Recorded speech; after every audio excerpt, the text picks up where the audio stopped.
Hey guys, what's up? So the next poem I'll be reading is poem 1060, and this is called A Real Monster.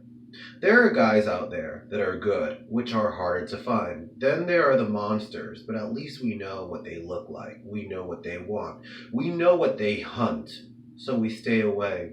Unless you're into that. And then there are the real monsters, the one that tricks you, the one that gets into your mind and heart and seduces you to the point where you believe they are good. With that in mind, you let your weapons down, and right when he says, I love you, you become completely vulnerable and he digs his teeth right into you. A real monster.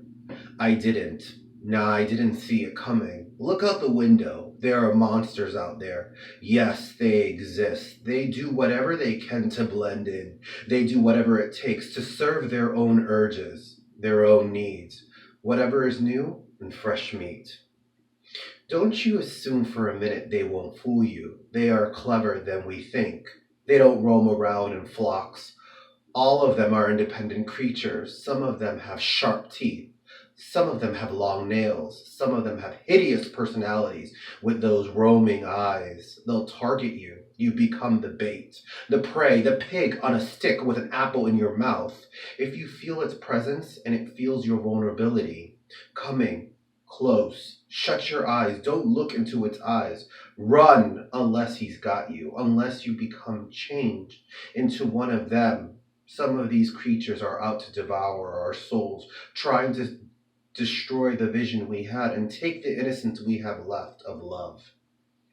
Strange thing is, these are not the ones we should be scared of. I mean, yeah, it sounds pretty creepy, but we know where they are. We know pretty much their aura and what they look like. It's visible to see what their intentions are. We are not completely hopeless when it comes to this specific breed. We know what we are fighting up against, and we can choose to fight back, and we can choose to not give away our hearts, our bodies, and our souls for them to simply devour. I'll tell you which one you really need to fear. I'll tell you what they are capable of doing. I'll tell you to keep your walls up and don't trust anyone until you really know. You see, this real monster almost got me. I didn't. Nah, I didn't see it coming. I had my shield, my bow and arrow, my sword, my shotgun, my 357, my grenades, all my weapons. It wasn't hideous. It didn't have sharp teeth. It didn't have long nails. It didn't have those mysterious eyes that are a warning label. It didn't even look like a monster. It looked like man.